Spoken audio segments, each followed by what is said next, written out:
ونعوذ بالله من شرور أنفسنا ومن سيئات أعمالنا من يهده الله فلا مضل له ومن يضلله فلا هادي له ونشهد أن لا إله إلا الله وحده لا شريك له ونشهد أن سيدنا ونبينا ومولانا محمدا عبده ورسوله أرسله بالحق بشيرا ونذيرا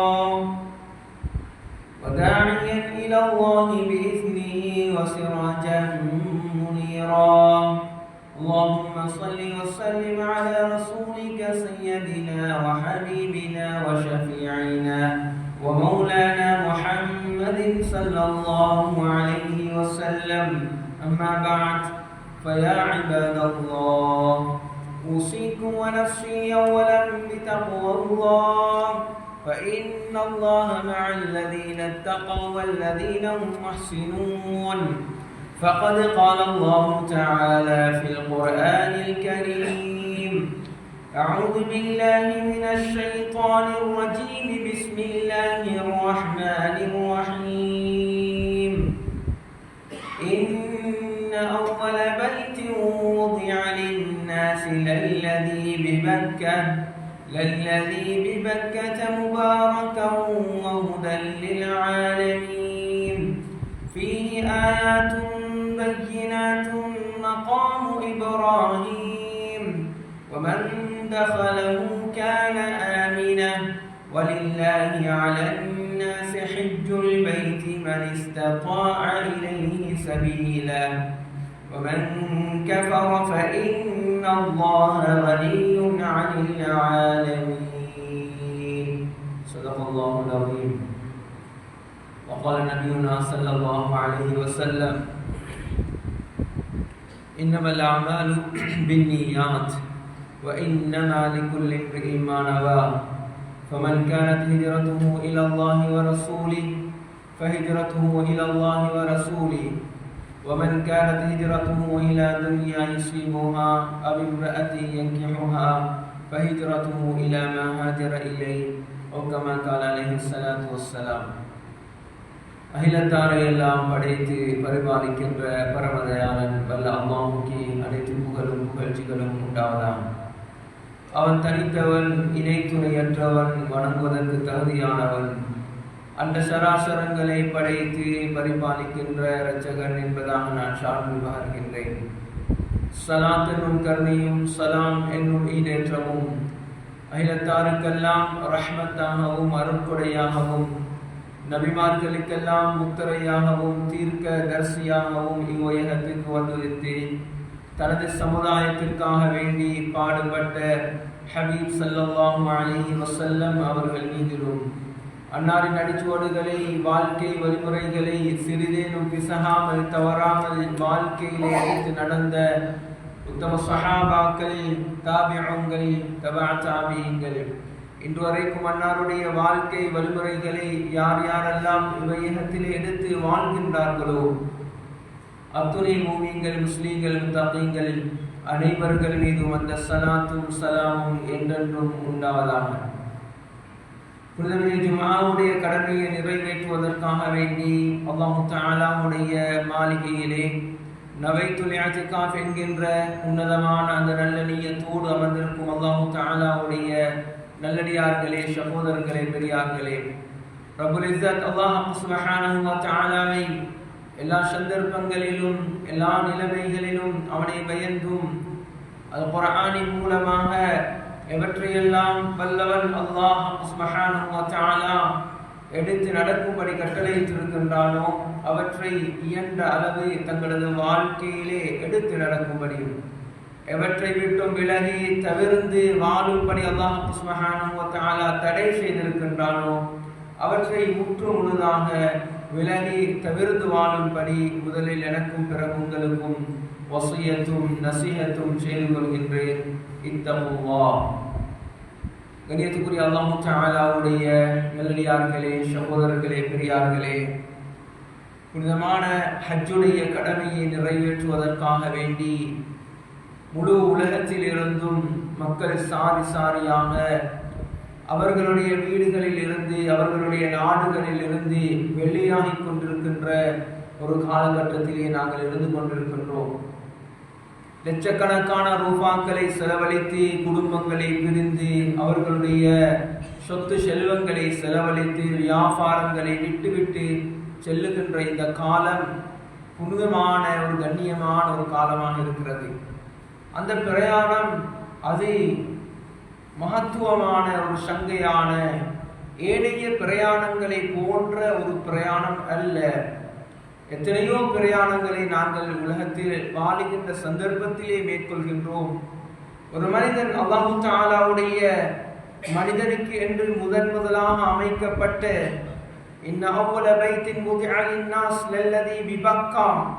பக்கா என்கின்ற அந்த மக்காவிலே மனிதர்களுக்கு அமைக்கப்பட்ட அந்த முதலாக அமைக்கப்பட்ட அந்த வீட்டுக்கு செல்லுகின்ற அந்த பிரயாணம் இருக்கின்றதே, இது ஏனைய பிரயாணங்களை போன்ற ஒரு பிரயாணம் அல்ல.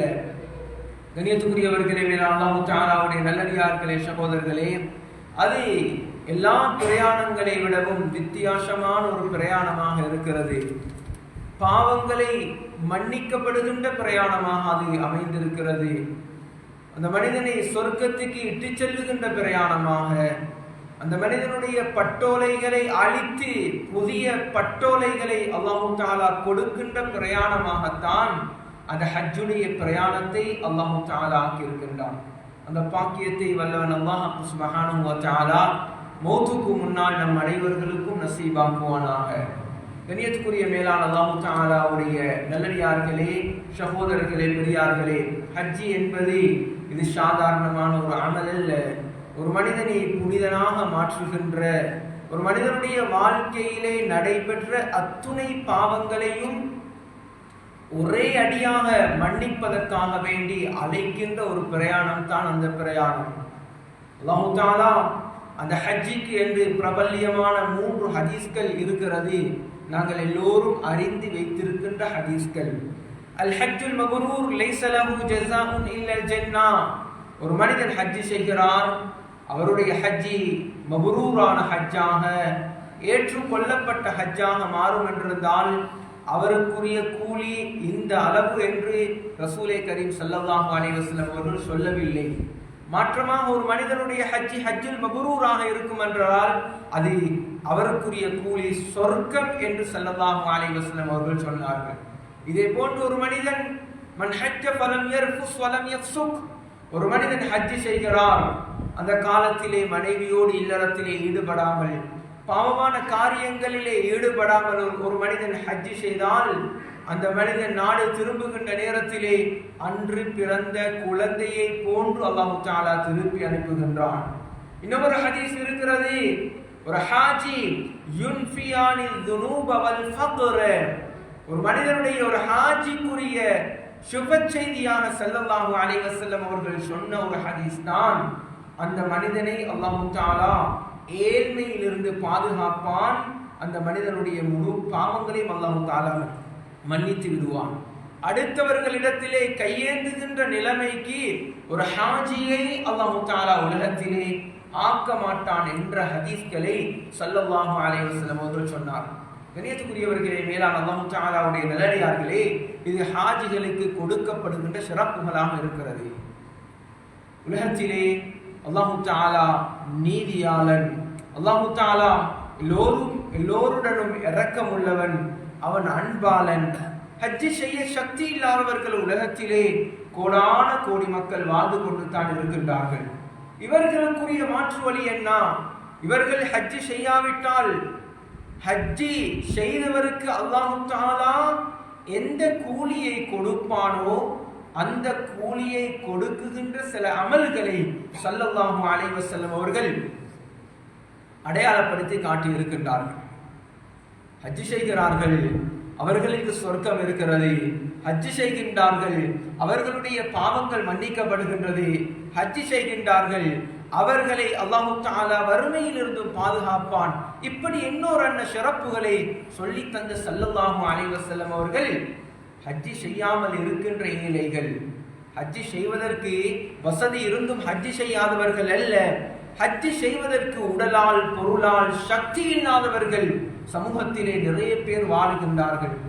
இவர்களுக்கு அல்லாஹ் தஆலா நாட்டில் இருந்து கொண்டே ஹஜ்ஜி செய்கின்ற அந்த பூர்த்தியான கூலி கிடைக்க வேண்டுமாக இருந்தால் இவர்களுக்கும் ஸல்லல்லாஹு அலைஹி வஸல்லம் அவர்கள் பலவிதமான இபாதத்துகளை ஸல்லல்லாஹு அலைஹி வஸல்லம் அவர்கள் எங்களுக்கு சொல்லி தந்திருக்கின்றார்கள். அதிலே முதலாவது இபாதத், ஒரு மனிதன் ஹஜ்ஜி செய்யவில்லை, ஹஜ்ஜி செய்ய வேண்டும் என்ற எண்ணம் அவருடைய உள்ளத்திலே இருக்கிறது, அவருடைய உள்ளத்திலே ஆசை இருக்கிறது, நியத் இருக்கிறது, ஆனால் பொருளாதார கஷ்டத்திலே இருக்கிறார், அவருக்கு சென்று வருவதற்குரிய வசதி இல்லை, அவர் உள்ளத்திலே நியத்து வைத்திருக்கிறார். இன்னமல் அஅமாலு பின்னியாத், பிரதானமான ஹதீஸ் புகாரி முஸ்லிம் போன்ற சஹீஹான கிரந்தங்களை ஆரம்பிக்குகின்ற நேரத்தில் இந்த ஹதீஸை தான் முதலாவதாக கொண்டு வருகின்றார்கள். ஏன்? உலகத்தில் வாழுகின்ற சந்தர்ப்பத்திலே நாங்கள் எந்த இபாதத்தை செய்வதாக இருந்தாலும் எங்களுக்கு நியத் பிரதானமாக இருக்கிறது. ஒரு மனிதனுடைய நியத்தை பொறுத்துத்தான் அந்த மனிதனுடைய இபாதத்துகளை அல்லாஹ் தஆலா கபூல் செய்கிறான். ஒரு மனிதனுக்கு ஹஜ்ஜை செய்வதற்குரிய சக்தி கிடையாது, பொருளாதார வசதி இல்லாதவராக உலகத்திலே வாழ்ந்து கொண்டிருக்கிறார், ஆனால் உள்ளத்திலே நியத் இருக்கிறது, எனக்கும் அல்லாஹ் தஆலா இந்த உன்னதமான பாக்கியத்தை தர வேண்டும், நானும் ஹஜ்ஜி செய்ய வேண்டும் என்பதற்காக முயற்சி செய்து ஒரு மனிதன் நல்ல முறையிலே நியத்து வைக்கிறார். அவருக்கு ஹஜ்ஜி செய்கின்ற சந்தர்ப்பம் கிடைக்காவிட்டாலும் ஒரு ஹாஜிக்கு என்ன கூலியை அல்லாஹ் தஆலா கொடுப்பானோ அந்த கூலியை அந்த ஏழைக்கு அல்லாஹ் தஆலா கொடுப்பான். கண்ணியத்துக்குரியவர்களே, மேலான அல்லாஹ் தஆலாவுடைய நல்லடியார்களே, சகோதரர்களே, ஏன் இன்று எங்களுடைய நாட்டில் இருந்து கூட 3500 பேர் தான் இந்த வருடம் ஹஜ்ஜிக்கு செல்லுகிறார்கள். எல்லோருமல்ல, கிட்டத்தட்ட 300 பேருக்கும் அதிகமானவர்கள் 7 லட்சம் ரூபாய் கட்டி நியத்து வைத்து முயற்சி செய்தாலும் கூட அவர்களுக்கும் அந்த பாக்கியத்தை அல்லாஹ் கொடுக்கவில்லை. கண்ணியத்துக்குரியவர்களே, மேலானவர்களே, எனவே எங்களுக்கு அந்த பாக்கியத்தை அல்லாஹ் தரவில்லை என்று நாங்கள் கவலைப்படுவதோடு நாங்கள் நியத்து வைப்போம். அந்த நியத்துக்குரிய கூலியாக அல்லாஹ் தஆலா பூர்த்தியான நன்மை அல்லாஹ் தஆலா தருகின்றான். அந்த அடிப்படையில் கண்ணியத்துக்குரியவர்களே, மேலானவர்களே, இன்னும் ஒன்றை ஸல்லல்லாஹு அலைஹி வஸல்லம் அவர்கள் சொன்னார்கள். ஒரு மனிதன் ஹஜ்ஜுடைய ஃபர்தாக்கப்பட்ட அந்த கடமையை நிறைவேற்றி இருக்கிறார். ஒரு ஏழை மனிதனை பிடித்து அல்லது தன்னோடு இருக்கின்ற ஒரு மனிதனை பிடித்து அவர் ஹஜ்ஜிக்காக வேண்டி அனுப்புகிறார். அவர் நாட்டிலே வியாபாரத்தோடு மனைவி மக்களோடு பிள்ளைகளோடு துன்யாவுடைய சோலிகளோடு அவர் நாட்டிலே இருக்கிறார். ஆனால் அவர் பணத்தை செலவழித்து ஒரு மனிதனை ஹஜ்ஜிக்காக வேண்டி அனுப்புகிறார். அல்லது தனது தாய் தந்தையர்கள் கபரிலே வாழ்ந்து கொண்டிருக்கின்றார்கள், அவர்கள் ஆலமுல் பர்ஸஹ் என்கின்ற வாழ்க்கையை அனுபவித்துக் கொண்டிருக்கின்றார்கள், அவர்களுக்குரிய அந்த பதல் ஹஜ்ஜை செய்வதற்காக ஒரு மனிதனை பிடித்து ஏதோ அவருக்கு பணத்தை செலவழித்து அவரை அனுப்பி வைக்கின்றார்கள். அதற்கு நிறைய சட்டதிட்டங்கள் இருக்கிறது. கண்ணியத்துக்குரியவர்களே, மேலானவர்களே, அவரும் நாட்டிலே இருந்து கொண்டிருந்தாலும் கூட மனைவி மக்களோடு தொழில் துறவுகளோடு இருந்தாலும் கூட அந்த மனிதன் செய்கின்ற அந்த முழு ஹஜ்ஜுடைய நன்மையையும் அல்லாஹ் தஆலா அனுப்பி அந்த மனிதனுக்கு அல்லாஹ் தஆலா கொடுப்பான். மன் தல்ல அலா கைரின் கஃபாஇலிஹி, ஸல்லல்லாஹு அலைஹி வஸல்லம் அவர்கள் சொன்னார்கள், ஒரு நலவுக்காக வேண்டி ஒரு மனிதனுக்கு உதவி செய்து வழிகாட்டி விடுகின்றார், கஃபாஇலிஹி, அவரும் அந்த நலவை செய்தவரை போன்றவராவார், அவருக்கும் பூர்த்தியான அந்த நன்மையை அல்லாஹ் தஆலா கொடுத்து விடுகின்றான் என்ற கருத்தை ஸல்லல்லாஹு அலைஹி வஸல்லம் அவர்கள் சொன்னார்கள். கண்ணியத்துக்குரியவர்களே, மேலான அல்லாஹ் தஆலாவுடைய நல்லடியார்களே, சகோதரர்களே, இன்னும் ஒன்றை ஸல்லல்லாஹு அலைஹி வஸல்லம் அவர்கள் சொன்னார்கள்.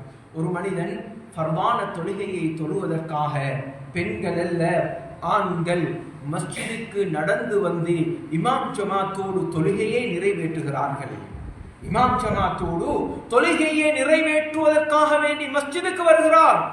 இப்படிப்பட்டவர்களுக்கும் அல்லாஹ் தஆலா ஹஜ்ஜுடைய நன்மை அல்லாஹ் தஆலா கொடுக்குகின்றார். தொழுகையுடைய விடயத்திலே ஸல்லல்லாஹு அலைஹி வஸல்லம் அவர்கள் 3 விடயங்களை சொன்னார்கள். 3 ஹஜ்ஜுகள் செய்த நன்மை அல்லாஹ் தஆலா கொடுக்கின்றான். ஒரு ஹஜ்ஜுடைய நன்மை அல்ல, 3 ஹஜ் செய்த நன்மைகளை அல்லாஹ் தஆலா கொடுக்கின்றான். ஒரு மனிதன் மஸ்ஜிதிலே இமாம் ஜமாத்தோடு தொழுகையை நிறைவேற்ற வேண்டும் என்ற நல்ல நியத்தோடு மஸ்ஜிதுக்கு வந்து தொழுகையை நிறைவேற்றுகின்றார். இவருக்கு ஹஜ் செய்த நன்மை. அது மாத்திரமல்ல, ஒரு மனிதன் மஸ்ஜிதுக்கு வருகின்ற நேரத்திலே நான் மஸ்ஜிதுக்கு வந்து மஸ்ஜிதிலே இருக்கின்றவர்களுக்கு எனக்கு தெரிந்த ஒரு நல்ல விடயத்தை கற்றுக் கொடுக்க வேண்டும், அல்லது நான் மஸ்ஜிதில் இருந்து ஒரு நல்ல ஒரு அறிவை கற்றுக்கொண்டு நான் செல்ல வேண்டும் என்ற நல்ல நியத்தோடு வருகிறார். எப்படி? முதலாவது மஸ்ஜிதிலே தொழுகையை நிறைவேற்றுவதற்காக வேண்டி வருகிறார். அவருக்கு ஹஜ்ஜுடைய நன்மை என்று ஸல்லல்லாஹு அலைஹி வஸல்லம் அவர்கள் சொன்னார்கள். மஸ்ஜிதுக்கு வருகின்ற நேரத்திலே நல்ல நியத்தோடு வருகிறார். மஸ்ஜிதிலே வந்து தொழுதுவிட்டு ஓடிவிடாமல் இல்மை கற்க வேண்டும் அல்லது கற்றுக் கொடுக்க வேண்டும் என்ற நியத்தோடு வந்து ஒரு இல்மை, ஒரு அறிவை கற்றுக் கொள்ளுகிறார் அல்லது கற்றுக் கொடுக்குகிறார். இப்படி கற்றுக் கொடுத்து விட்டு அல்லது கற்றுக்கொண்டு மஸ்ஜிதை விட்டு திரும்புகின்ற நேரத்திலே ஒரு ஹஜ்ஜுடைய நன்மை அல்லாஹ் தஆலா ஸல்லல்லாஹு அலைஹி வஸல்லம் அவர்கள் வாக்குறுதி அளித்திருக்கின்றார்கள். இன்னும் ஒன்றை ஸல்லல்லாஹு அலைஹி வஸல்லம் அவர்கள் சொன்னார்கள், யாரு மஸ்ஜிதுக்கு வந்து தொழுகையை நிறைவேற்றி விட்டு அந்த தொழுத இடத்தில் இருந்து அல்லாஹ்வை துதி செய்துவிட்டு செல்லுகின்றார்களோ.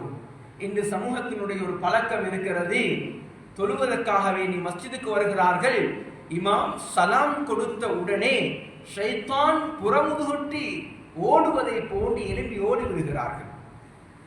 இது ஷைத்தானியத்துடைய பழக்கம். கண்ணியமானவர்களே, தேவையுடையவர்கள், ஏதோ அவசரமானவர்கள் போவது வேறு விடயம். இன்று அதை நமது வாழ்க்கையின் ஒரு பழக்கமாக நாங்கள் ஆக்கிக் கொண்டோம். இதை நாங்கள் மாற்றிக்கொள்ள வேண்டும். இதற்குரிய கூலி என்ன தெரியுமா? ஒரு ஹஜ்ஜுடைய நன்மை அல்லாஹ் தஆலா எழுதுகின்றான். சலாம் கொடுத்து விட்டு ஜிக்ரிலே தஸ்பீஹிலே ஈடுபட வேண்டும். ஏழை எளியவர்கள், ஏழை சஹாபாக்கள் ஸல்லல்லாஹு அலைஹி வஸல்லம் அவர்களுடைய சமூகத்துக்கு வந்து சொன்ன வார்த்தை, யா ரசூலல்லாஹ் ذهب اهل الدثور, அதாவது சொன்னார்கள் ஸல்லல்லாஹு அலைஹி வஸல்லம் அவர்களிடத்திலே, யா ரசூலல்லாஹ் பணக்காரர்கள் எங்களை விடவும் முந்தி சென்று விட்டார்கள். யா ரசூலல்லாஹ், நாங்கள் தொழுகிறோம், அவர்களும் தொழுகிறார்கள். நாங்கள் நோன்பு பிடிக்கின்றோம், அவர்களும் நோன்பு பிடிக்கின்றார்கள். நாங்கள் குர்ஆன் திலாவத் செய்கின்றோம், அவர்களும் குர்ஆன் திலாவத் செய்கின்றார்கள்.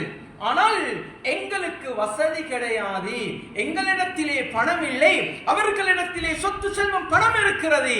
அந்த பணத்தின் மூலமாக அவர்கள் ஹஜ் செய்கின்றார்கள், சதகா கொடுக்குகின்றார்கள், தான தர்மம் செய்கின்றார்கள். ஆனால் எங்களுக்கு அந்த பாக்கியம் இல்லையே. அவர்கள் எங்களை விடவும் நன்மைகளை கொள்ளை அடிக்கின்ற விடயத்திலே அவர்கள் முந்தி செல்லுகின்றார்களே யா ரசூலல்லாஹ் என்று ஸல்லல்லாஹு அலைஹி வஸல்லம் அவர்களிடத்திலே ஏழை சஹாபாக்கள் வந்து முறையிடுகின்ற நேரத்திலே ஸல்லல்லாஹு அலைஹி வஸல்லம் அவர்கள் அந்த ஏழை சஹாபாக்களுக்கு சொன்ன வார்த்தை என்ன தெரியுமா? நீங்கள் தொழுதால், ஃபர்தான தொழுகையை நீங்கள் நிறைவேற்றினால், சுப்ஹானல்லாஹ், அல்ஹம்துலில்லாஹ், அல்லாஹு அக்பர் 33 தடவைகள் நீங்கள் தொழுத இடத்தில் இருந்து நீங்கள் அந்த தஸ்பீஹாத்துகளை செய்துவிட்டு நீங்கள் செல்லுங்கள், நீங்கள் அவர்களை விடவும் முந்தி விடுவீர்கள் சொன்னார்கள். கண்ணியமானவர்களே, பணக்காரர்களுக்கு மாத்திரமல்ல, அல்லாஹ்வை அடைகின்ற வழிகளை ஸல்லல்லாஹு அலைஹி வஸல்லம் சொல்லிக் கொடுத்தது, அந்தஸ்துகளை சொல்லிக் கொடுத்தது. அதற்கு பரிகாரமாக ஏழைகளுக்கும் ஸல்லல்லாஹு அலைஹி வஸல்லம் அவர்கள் சொல்லிக் கொடுத்தார்கள். ஹஜ்ஜுடைய நன்மைகளை வாக்குறுதியை ஸல்லல்லாஹு அலைஹி வஸல்லம் அவர்கள் ஹஜ்ஜுடைய நன்மைகளை ஸல்லல்லாஹு அலைஹி வஸல்லம் அவர்கள் ஏழைகளுக்கும் வாக்குறுதி அளித்திருக்கின்றார்கள். எனவே அந்த ஏழை சஹாபாக்கள் எல்லாம் அந்த தஸ்பீஹாத்துகளை ஓத ஆரம்பித்த உடனே இது அதாவது பணக்கார சஹாபாக்களுக்கு கேள்விப்பட்டு அவர்களும் ஓத ஆரம்பித்தார்கள். திரும்ப அந்த ஏழைகள் வந்து, யா ரசூலல்லாஹ், நாங்கள் ஓதுவதை கேள்விப்பட்டு அவர்களும் ஓத ஆரம்பித்து விட்டார்களே. ذَلِكَ فَضْلُ اللَّهِ يُؤْتِيهِ مَن يَشَاءُ. ஸல்லல்லாஹு அலைஹி வஸல்லம் அவர்கள் குர்ஆனுடைய வசனத்தை ஓதி காட்டினார்கள். ذَلِكَ فَضْلُ اللَّهِ, அது அல்லாஹ்வுடைய சிறப்பு. யுதீஹி மன் யஷா, அல்லாஹ் நாடியவர்களுக்கு அந்த சிறப்புகளை அல்லாஹ் கொடுப்பான், அதை எங்களால் தடுக்க முடியாது என்ற அந்த குர்ஆனுடைய வசனத்தை அந்த ஏழைகளுக்கு ஓதி காட்டினார்கள். கண்ணியத்துக்குரியவர்களே, மேலானவர்களே, எனவே ஊரில் இருந்து கொண்டே ஹஜ்ஜுடைய நன்மைகளை அடைந்து கொள்ளுகின்ற பல இபாதத்துகளை ஸல்லல்லாஹு அலைஹி வஸல்லம் அவர்கள் எங்களுக்கு காட்டி தந்திருக்கின்றார்கள். அந்த இபாதத்துகளை நமது வாழ்க்கையிலே நாம் எடுத்து நடந்து கொள்ள வேண்டும். இன்னும் சொன்னார்கள் ஸல்லல்லாஹு அலைஹி வஸல்லம் அவர்கள், யாரு சுபஹுடைய தொழுகைக்காக மஸ்ஜிதுக்கு வந்து சுபஹுடைய தொழுகையை தொழுதுவிட்டு சூரியன் உதயமாகும் வரை அதே இடத்தில் இருந்து சூரியன் உதயமாகியதற்கு பின்னால் ஒரு ஈட்டியின் அளவு அது உயரும் வரைக்கும், அதாவது ஒரு 15 அல்லது 20 நிமிடம் வரைக்கும் அதே இடத்தில் இருந்து அதற்கு பின்னால் யாரு 2 ரக்அத் தொழுகின்றார்களோ, அது இஷ்ராக்குடைய தொழுகையாக இருக்கலாம் அல்லது துஹாவுடைய தொழுகையாக இருக்கலாம், ஏதோ 2 ரக்அத் யாரு தொழுகின்றார்களோ இவர்களுக்கு ஒரு ஹஜ்ஜி உம்ரா ஒப்புக்கொள்ளப்பட்ட ஒரு ஹஜ்ஜினுடைய ஒரு உம்ராவுடைய நன்மையை அல்லாஹு தஆலா கொடுப்பான் என்பதை ஸல்லல்லாஹு அலைஹி வஸல்லம் அவர்கள் சொன்னார்கள். எப்படி? தாம்மா என்ற வார்த்தையை சொன்னார்கள். தாம்மாண்டா பூர்த்தியான ஹஜ்ஜுடைய நன்மை, பூர்த்தியான உம்ராவுடைய நன்மை அல்லாஹு தஆலா கொடுப்பான். 1.5 மணித்தியாலம் கண்ணியமானவர்களே, ஹஜ்ஜி செய்யறதுக்கு 25 லட்சம் செலவழிக்கணும். ஒரு மாதமோ 15 நாளோ, கடைசியாக போறவர்கள் ஒரு 10-12 நாளோ செலவழிக்கணும். குடும்பங்களை பிரிந்து தொழில் துறவுகளை பிரிந்து கண்ணியமானவர்களே மிகப்பெரிய ஒரு முயற்சி ஈடுபட வேண்டும். கண்ணியமானவர்களே, இது ஒவ்வொரு நாளும் 1.5 மணித்தியாலம் செலவழித்தால் பூர்த்தியான ஹஜ்ஜுடைய நன்மையை, உம்ராவுடைய நன்மை அல்லாஹு தஆலா ஒரு மனிதனுக்கு அல்லாஹ் கொடுப்பான். நாங்க இன்னைக்கு கணக்கெடுக்கிறோம் இல்ல, நான் அதை கணக்கெடுக்கிறோம் இல்ல, வேற இபாதத்துகளுக்கு நாங்கள் முக்கியத்துவம் கொடுக்குகின்றோம். அடே, நான் இஷ்ராக் ஆகும் வரையில் மஸ்ஜிதிலே இருந்து நல்ல அடிப்படையில் சிக்ரோடு ஸலவாத்தோடு நல்ல விடயங்களோடு இருந்து இந்த 2 ரக்அத்தை தொழுது விட்டு நான் ஹஜ்ஜுடைய உம்ராவுடைய நன்மையை பெற்றுக்கொள்வோமே என்ற எண்ணம் எங்கள் உள்ளத்தில் இருக்குதா? கண்ணியமானவர்களே, அல்லாஹு தஆலா நீதமானவன். எப்படி பணக்காரர்களுக்கு கோடீஸ்வரர்களுக்கு ஹஜ்ஜை கடமையாக்கி அவர்களுக்கு அல்லாஹ் நன்மையை கொடுக்குகின்றானோ, ஹஜ்ஜி செய்ய முடியாதவர்களுக்கும் அல்லாஹு தஆலா பாக்கியங்களை வைத்திருக்கின்றான். இதே போன்று பெற்றோருக்கு ஹிதுமத் செய்வதும் ஹஜ்ஜி செய்த நன்மை அல்லாஹு தஆலா கொடுக்கிறான். இதை நாங்கள் மறந்துவிடக் கூடாது. எங்களுக்கு கிடைக்கப்பெற்ற நிறைய பாக்கியங்கள், அதிலே மிகப்பெரிய பாக்கியங்கள் தான் பெற்றோர்கள்.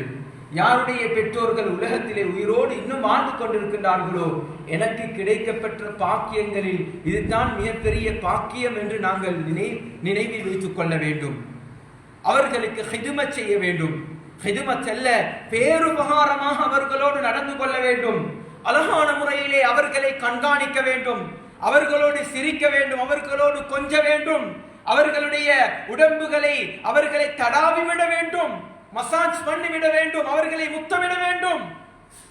பெற்றோர்களை அழகான முறையிலே, பண்பான முறையிலே, பாசமான இரக்கமான முறையிலே அவர்களை பார்த்து புன்முறுவல் பூர்த்து அவர்களுக்கு ஹிதுமத் பணிவிடை செய்வது இருக்கிறதே, அவருக்கு ஹஜ்ஜுடைய நன்மை அல்லாஹு தஆலா கொடுப்பார். சுப்ஹானல்லாஹ். எத்தனை பேர் பெற்றோர்களோட கண்ணியமாக நடக்கிறோம்? இந்த பகுதியில பார்த்திருக்கின்ற ஒரு நல்ல விடயம்தான், பெரியவர்கள் எத்தனையோ பேர்களை நாங்கள் பார்த்திருக்கின்றோம். வியாபாரங்களுக்கு, தொழில் துறவுகளுக்கு பேய்த்து வருகின்ற நேரத்திலே பெற்றோர்களை பார்த்துவிட்டு அவர்களோடு பேசிவிட்டு போகின்ற பண்புகள் நிறைய பேரிடத்திலே இருக்கிறது. சில ஊர்களிலே அந்த பண்பாடுகள் இல்லை. திருமணம் முடித்ததற்கு பின்னால் மனைவிகளோடு, கணவன்மார்களோடு, அவர்களுடைய வீடுகளோடு இருக்கின்ற சில ஊர்களும் இருக்கிறது. ஆனால் இந்த ஊரிலே நான் நிறைய பேரை பார்த்திருக்கின்றேன். பெற்றோர்களை பார்த்துவிட்டு அவர்களோடு சிரித்து கதைத்து விட்டு தான் அவர்களுடைய வீட்டுக்கு செல்லுகின்றவர்களும் இருக்கத்தான் செய்கின்றார்கள்.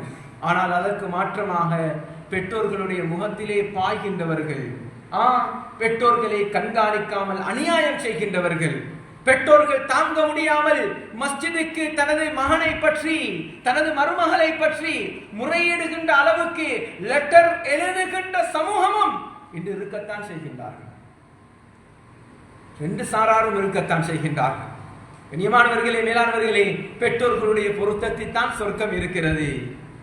பெற்றோர்களுடைய பொருத்தம் இல்லை என்றிருந்தால் எங்களுடைய சொர்க்கம் எங்களுக்கு தடைபட்டு விடும். கண்ணியமானவர்களே, எனவே பெற்றோர்களுக்கு உபகாரம் செய்வதையும் பெற்றோர்களோடு அழகான முறையில் நடந்து கொள்வதையும் இஸ்லாம் ஒரு ஹஜ்ஜுக்கு ஒப்பான ஒரு அமலாக, ஒரு இபாதத்தாக எங்களுக்கு அடையாளம் காட்டி தந்திருக்கின்றது. எனவே அந்த அமலையும் நாங்கள் செய்து வருவோம்.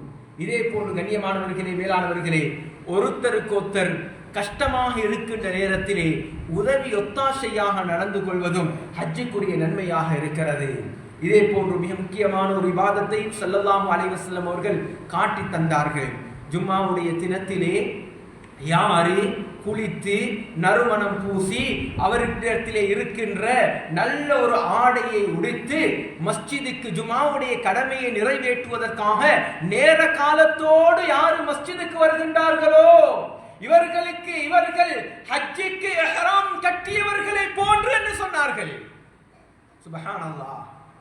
மஸ்ஜிதுக்கு நேர காலத்தோடு உடுத்தி குளித்து நறுமணம் பூசி ஜும்ஆவுக்காக வேண்டி வருகிறார். யார் தெரியுமா? ஒரு ஹாஜி ஹஜ்ஜுக்காக வேண்டி இஹ்ராம் கட்டுகிறார். இஹ்ராம் கட்டி வருகின்றவர்களை போன்று என்றார்கள். நேர காலத்தோடு வர வேண்டும். இது நாங்கள் நினைத்த நேரத்திலே குளித்து வருவது அல்ல. மலாயிக்காமார்கள் ஏடுகளை பூட்டிவிட்டு ஏடுகளை மூடி வைத்துவிட்டு ஹுதுபாவுக்காக வேண்டி அவர்கள் செவி சாய்க்கின்ற நேரத்தில் மஸ்ஜிதுக்கு வருவதல்ல. நேர காலத்தோடு குளிக்க வேண்டும். நேர காலத்தோடு மஸ்ஜிதுக்கு வந்து அமர்ந்து ஹுதுபாவை கேட்க வேண்டும். அவருக்குத்தான் ஒரு ஹாஜி இஹ்ராம் அல் ஹஜ்ஜுக்காக வேண்டி இஹ்ராம் கட்டியவரை போன்று என்று ஸல்லல்லாஹு அலைஹி வஸல்லம் அவர்கள் வர்ணித்திருக்கின்றார்.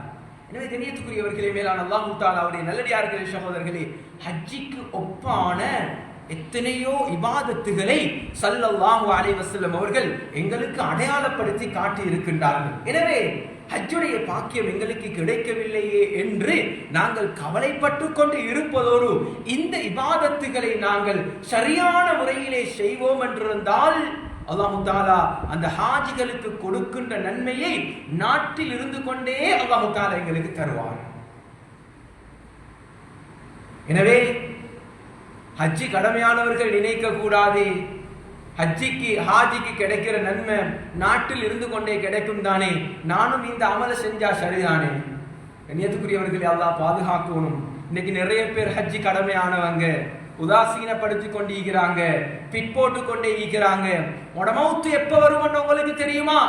வருகின்ற வருடம், அதற்கு பின்னால் உள்ள வருடம் பிள்ளைகளுடைய குமரு காரியங்கள், வீட்டினுடைய விடயங்கள், எனது தொழில்துறவுகளுடைய முன்னேற்றங்கள், இவற்றையெல்லாம் முடித்துக் கொண்டு வயது போனதற்கு பின்னால் சிலர்களுடைய எண்ணம் இருக்கிறது, ஹஜ்ஜுக்கு போயிட்டு வந்தால் எனக்கு பாவத்தில் ஈடுபட முடியாது, நான் நல்ல அடிப்படையில் வாழணுமே.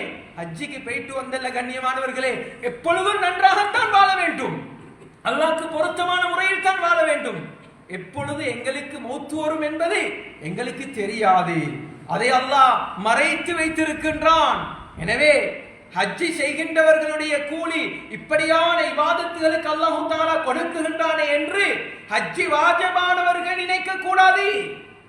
அவர்கள் கட்டாயமாக ஹஜ்ஜுடைய கடமைகளை பிற்படுத்தாமல் செய்து கொள்ள வேண்டும். இது இஸ்லாம், இது குர்ஆன். யார் ஹஜ்ஜுடைய கடமையை நிறைவேற்றாமல் அவர் மௌத்தாகி விடுகின்றாரோ இவர் பூர்த்தியற்ற ஒரு இஸ்லாமியனாக அல்லாஹ்வை சந்திக்கிறார். பூர்த்தி இல்லை. புனியல் இஸ்லாம் அலா ஹம்ஸின், இஸ்லாம் மார்க்கம் 5 தூண்களை கொண்டு அமைக்கப்பட்டிருக்கின்றது. அதிலே கடைசி தூண், கடைசி கடமை தான் ஹஜ்ஜுடைய கடமை. ஹஜ்ஜுடைய கடமையை இவர் கடமையாக இருந்தும் இவர் அந்த ஹஜ்ஜுடைய கடமையை நிறைவேற்றாமல் மௌத்தாகிவிட்டால் அல்லாஹ் பாதுகாக்க வேண்டும், பூர்த்தியற்ற ஒரு இஸ்லாமியனாக அல்லாஹ்வை சந்திக்கிறார். சொர்க்கம் கிடைக்குமா? இன்னைக்கு எத்தனையோ தனவந்தர்கள் கபரிலே வாழ்ந்து கொண்டிருக்கின்றார்கள். ஹஜ்ஜி செய்வதற்கு கடமையாக இருந்தும் ஹஜ்ஜி செய்யாம மௌத்தாவி கபரிலே வாழ்ந்து கொண்டிருக்கின்றார்கள். பிள்ளைகள் இருக்கிறீங்களா? அவர்களுக்காக வேண்டி நீங்கள் அந்த கடனை நிறைவேற்றுங்கள், பதில் ஹஜ்ஜை செய்யுங்கள். நீங்கள் ஹஜ்ஜுடைய கடமையை முடித்து இருந்தால் நீங்கள் அவர்களுக்குரிய கடமையை நீங்கள் நிறைவேற்றுங்கள். அல்லது அதற்கு தகுதியானவர்களை, ஹஜ்ஜுடைய கடமைகளை நிறைவேற்றி இருக்கின்றவர்களை பணம் செலுத்தி உங்களுடைய தந்தைகளுக்காக வேண்டி அனுப்பி அந்த தந்தைகளுடைய கடமைகளை, கடன்களை நீங்கள் இல்லாமலாக்குங்கள். கண்ணியமானவர்களே, மேலானவர்களே, ஏதோ தெரியாத அடிப்படையில் எத்தனையோ தனவந்தர்கள் வாழ்ந்தார்கள், கபரிலே வாழ்ந்து கொண்டிருக்கின்றார்கள். அப்படிப்பட்டவர்களாக நாங்கள் மாறக்கூடாது. எனவே ஹஜ்ஜுடைய கடமை என்பது அது புனிதமான கடமை, அது சாதாரணமான கடமை அல்ல. மனிதனை புனிதனாக மாற்றுகின்ற கடமை, மனிதனுடைய வாழ்க்கையிலே நடந்த பாவங்களை முழுமையாக ஒரே அடியாக மன்னிக்குகின்ற கடமை. கண்ணியமானவர்களே, ஒரு காலம் இருந்துச்சு ஹஜ்ஜிக்காக வேண்டி தஷ்கீல் பண்ணுகின்ற காலம். அந்த காலம் முடிஞ்சு கண்ணியமானவர்களே. இப்ப தஷ்கீல் பண்ண வேண்டிய அவசியம் இல்லை. நாங்க எங்களுடைய கடமையை நிறைவேற்றுவதற்காக நாங்கள் தான் போட்டி போட வேண்டும். நாங்கள் தான் போட்டி போட வேண்டும். வருகின்ற வருடம் ஹஜ்ஜுடைய கடமையை நிறைவேற்றுவதற்காக வேண்டி இப்பொழுதே போட்டுக் கொண்டிருக்கின்றார்கள். இவ்வளவு தெரிந்தும் நாங்க எங்கட ஹஜ்ஜை பிற்படுத்தினா, எங்களுக்கு மௌத்து வந்துட்டா எங்கட நிலைமை என்னவாகும் என்கிறத நாங்க உள்ளத்துக்கு எடுக்கணும். அதனால கடமையானவர்கள் இந்த இபாதத்துகளை செஞ்சிட்டா சரியே என்ற நோக்கத்தை உள்ளத்தில வைக்காம உண்மையான முறையிலே நியத்து வைத்து அல்லாஹ்விடத்திலே பரம் சாட்டி அல்லாஹ்விடத்திலே துஆ செய்யுங்க. வருகின்ற வருடம் நிச்சயமாக அல்லாஹ் தஆலா உங்களை அந்த பூமிக்கு அல்லாஹ் தஆலா எடுத்து செல்லுவான். கண்ணியமானவர்களே, இந்த விடயங்கள்ல கரிசனை செலுத்துவதோடு முன்னால் ஹஜ்ஜுடைய காலம் வந்தால் செய்யப்படுகின்ற மிக முக்கியமான இபாதத், மிக முக்கியமான சுன்னா முஅக்கதா, வலியுறுத்தப்பட்ட மிக முக்கியமான ஒரு சுன்னா தான் உத்ஹியாவுடைய அமலாக இருக்கிறது. இன்றைக்கு சமூகத்திலே பேசி பொருளாக மாறி இருக்கின்ற எங்களுடைய நாட்டிலே ஹஜ்ஜி பெருநாளுடைய தினத்திலே குர்ஆன் அதாவது குர்பானியை கொடுக்க முடியுமா, பிரச்சனைகள் ஏற்படுமா என்றெல்லாம் நாங்கள் பேசுகின்றோம், கலைக்கின்றோம், அதை பற்றி விவாதங்கள் செய்கின்றோம். கண்ணியமானவர்களே, மேலானவர்களே, இது அல்லாஹ்வுடைய கையிலே இருக்கின்ற விடயம். நான் முன்னால் ஒரு ஹதீஸை நான் ஞாபகப்படுத்தினேன். இன்னமல் அஅமாலு பின்னியாத், நியத்தை கொண்டு தான் அமல்கள், அதாவது எங்களுடைய அமல்கள் எல்லாம் நியத்தை கொண்டு தான். அது அரசாங்கத்தினுடைய வேலைகள், எங்களுடைய அதிகாரிகளுடைய வேலைகள். முஸ்லிம் சமூகம் இன்று வாக்குகளை கொடுத்து பிரதிநிதிகளாக அனுப்பி இருக்கின்ற அந்த பிரதி அமைச்சர்கள், எங்களுடைய முஸ்லிம் பிரதிநிதிகளுடைய வேலைகள் தான் அது. கண்ணியமானவர்களே, ஏதாவது பிரச்சனைகள் வந்துவிட்டால் அது அவர்கள் பொறுப்பு சொல்வார்கள். அல்லாஹ்விடத்திலே அவர்கள் அதற்காக வேண்டி கேள்வி கணக்குக்கு பதில் சொல்ல நேரிடும். அது அவர்கள் பார்த்துக் கொள்வார்கள். நாங்கள் உள்ளத்திலே நியத்து வைத்துக் கொள்ள வேண்டும். நாங்கள் உள்ளத்திலே நியத்து வைத்துக் கொள்ள வேண்டும்.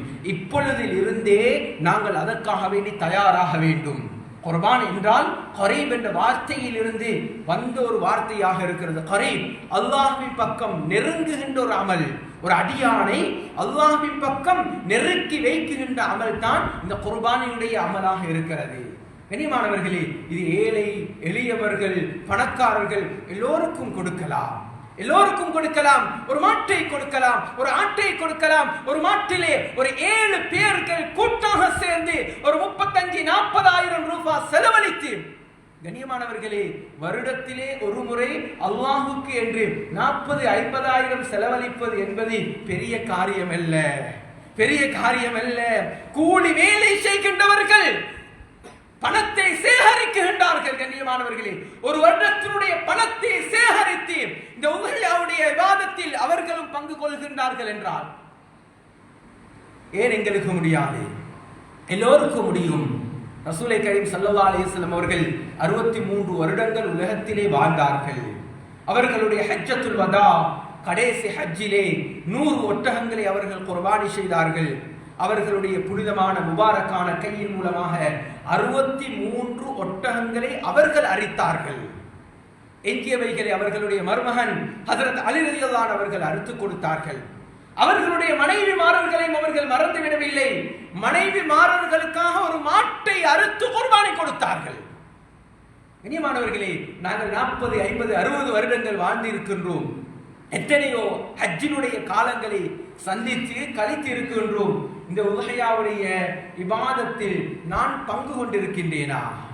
கண்ணியமானவர்களே, சிலவங்க தொழுகிறாங்க, குர்ஆன் ஓதுறாங்க, முன்பின் சுன்னத்துகள் அமல் இபாதத்துகள்ல ஈடுபடுறாங்க. கண்ணியமானவர்களே, பணத்தை செலவழித்து அல்லாஹ்வை நெருங்குகின்ற இபாதத்துகளில் கரிசனை காட்டுகின்றார்கள் இல்லை. அப்படி இருக்கக்கூடாது. பணத்தை செலவழித்து அமல் இபாதத்துகள் செய்து அல்லாஹ்வை நெருங்க வேண்டும். தொழுவது அது அல்லாஹ்வை நெருங்குகின்ற ஒரு அமல் தான். குர்ஆன் ஓதுவது இன்ன பிற நஃபிலான வணக்க வழிபாடுகள் அல்லாஹ்வை நெருங்குகின்ற ஒரு அமல் தான். ஆனா எங்களுடைய பணத்தை செலவழித்தும் அல்லாஹ்வை நெருங்குவதற்கு நாங்கள் முயற்சி செய்ய வேண்டும். இபாதத்துகளோடு, தொழுகைகள், குர்ஆன் திலாவத்துகள், ஜிக்ர்கள், ஸலவாத்துகளோடு மாத்திரம் எங்களை நாங்கள் மட்டுப்படுத்திக் கொள்ளாமல் பணத்தை செலவழித்து அல்லாஹ்வை நெருங்குவதற்கு நாங்கள் முயற்சி செய்ய வேண்டும். கண்ணியமானவர்களே, அல்லாஹ் பாவங்களை மன்னிக்கின்ற ஒரு இபாதத். சொன்னாங்களே ஸல்லல்லாஹு அலைஹி வஸல்லம், ஒரு மனிதன் குர்பானி செய்கிறார், அந்த அந்த அந்த மிருகத்தினுடைய மேனியிலே, அந்த மிருகத்திலே எத்தனை முடிகள் இருக்கின்றதோ அத்தனை முடியளவும் அல்லாஹு தஆலா நன்மையே எழுதுகின்றான். அந்த மனிதனுடைய பாவங்களை அல்லாஹு தஆலா மன்னித்து விடுகின்றான். சஹாபாக்கள் கேட்டார்கள், ஃபஸூஃப் யா ரசூலல்லாஹ், செம்பரி ஆட்டை கொடுத்தாலும் அந்த நன்மை கிடைக்குமா? ஏன், செம்பரி ஆட்டிலே அந்த அளவு முடிகள் இருக்கிறது. ஆம் என்றார்கள் ஸல்லல்லாஹு அலைஹி வஸல்லம். அப்படியான உன்னதமான இபாதத்தான் உத்ஹியாவுடைய இபாதத்தாக இருக்கிறது. எனவே அந்த இபாதத்துக்கு இப்பொழுதிலிருந்தே நாங்கள் முயற்சி செய்வோம். அரேபிகர் பல மாதங்களாக ஹஜ்ஜுடைய காலங்கள் முடிவதற்கு முன்னால் உத்ஹியாவுக்குரிய பிராணிகளை எடுத்து நமது முன்னோர்கள் சலபுகள் எல்லோரும் முன்கூட்டி அவர்கள் மிருகங்களை வாங்கி அன்பு காட்டி தீனி போட்டு அவர்களே அதை பராமரிப்பார்கள், வளர்ப்பார்கள், அதற்கு இரக்கம் காட்டுவார்கள். அந்த மிருகத்தை அறுக்குகின்ற நேரத்திலே உள்ளத்திலே கவலை வர வேண்டும், அந்த அளவுக்கு வளர்ப்பார்கள். சோசியல் மீடியாக்களிலே நாங்கள் எத்தனையோ வீடியோக்களை நாங்கள் பார்த்து இருப்போம்.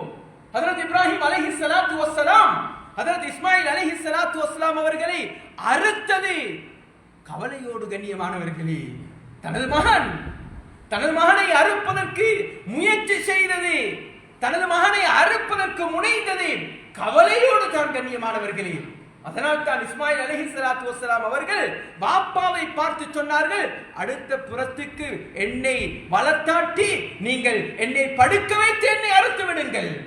எனது முகத்தை நீங்கள் பார்த்து விட்டால் உங்களுக்கு என் மீது இரக்கம் வந்துவிடும். கண்ணியமானவர்களே, மேலானவர்களே, நாங்க குர்பானிக்காக வேண்டி தேர்ந்தெடுக்கின்ற அந்த மிருகத்தை நேர காலத்தோடு வாங்குங்கள், அதை நீங்கள் பராமரியுங்கள், அதற்கு உணவு கொடுங்கள், அதற்கு இரக்கம் காட்டுங்கள். அறுக்குகின்ற நேரத்திலே உங்களுடைய உள்ளத்திலே வருகின்ற இரக்கம், அன்பு, இதே போன்று அதை அறுக்குகின்ற நேரத்திலே வருகின்ற கவலை இருக்கின்றது, இது கபூலியத்துக்கு அடையாளமாக மாறும். உங்களுடைய குர்பான் கபூலியத்துக்கு அடையாளமாக மாறும். இதுதான் உண்மையான ஹகீகத்தான குர்பானியாக இருக்கிறது. இது நாங்கள் அந்த நேரத்திலே நியத்தி வைத்து அறுக்கிறது கபூல் செய்வான். கண்ணியமானவர்களே, அசில் அது அல்ல.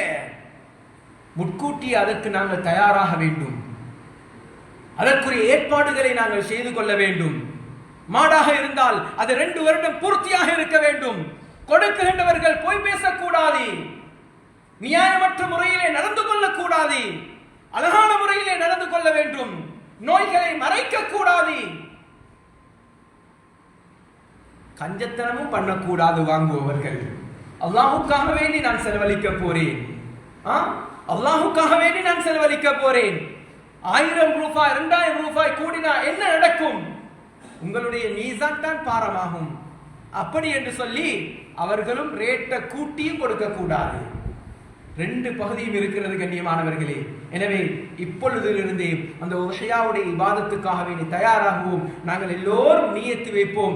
ஹஜ்ஜிக்கு செல்ல இருக்கின்றவர்களுக்காக வேண்டி நாங்கள் எல்லோரும் துஆ செய்வோம், அவர்களை மன்னிப்போம், அழகான முறையிலே வழி அனுப்புவோம். இதே போன்று கண்ணியமானவர்களே, ஹஜ்ஜிக்கு செல்ல முடியாதவர்கள் ஹஜ்ஜி செய்தால் என்ன நன்மை அல்லாஹ் தஆலா வாக்குறுதி அளித்திருக்கின்றானோ அந்த நன்மைகளை நாட்டில் இருந்து கொண்டே, வீட்டில் இருந்து கொண்டே, மஸ்ஜிதில் இருந்து கொண்டே செய்வதற்குரிய சில அமல்களையும் ஸல்லல்லாஹு அலைஹி வஸல்லம் கற்றுத் தந்தார்கள். அந்த இபாதத்துகளையும் நாங்கள் செய்வோம். எனவே எல்லாம் வல்ல அல்லாஹ் சுப்ஹானஹு வ தஆலா நம் அனைவர்களுடைய பாவங்களை மன்னித்து நம் அனைவர்களுக்கும் ஹஜ்ஜுடைய உம்ராக்களுடைய பாக்கியங்கள் அல்லாஹ் தஆலா நசீபாக்குவானாக.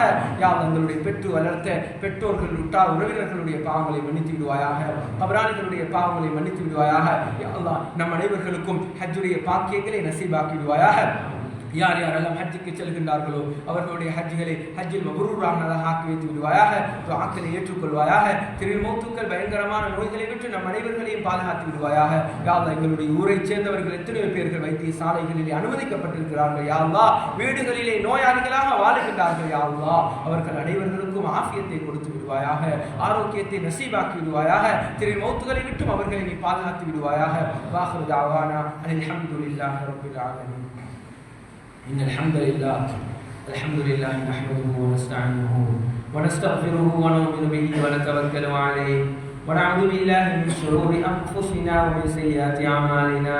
من يهده الله فلا مضل له ومن يضلله فلا هادي له.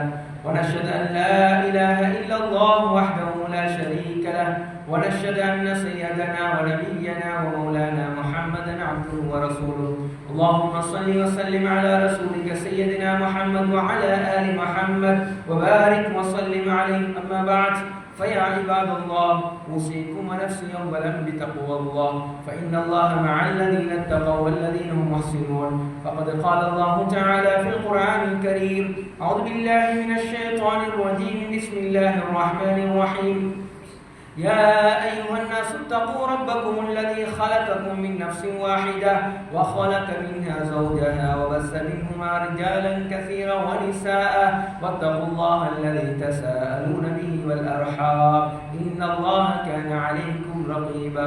يا أيها الذين آمنوا اتقوا الله وقولوا قولا سديدا. صدق الله العظيم. بارك الله لنا ولكم بالقرآن العظيم ونفعنا وإياكم بالآيات والذكر الحكيم.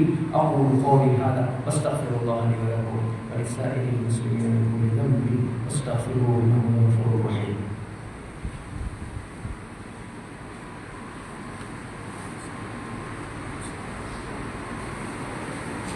إن الحمد لله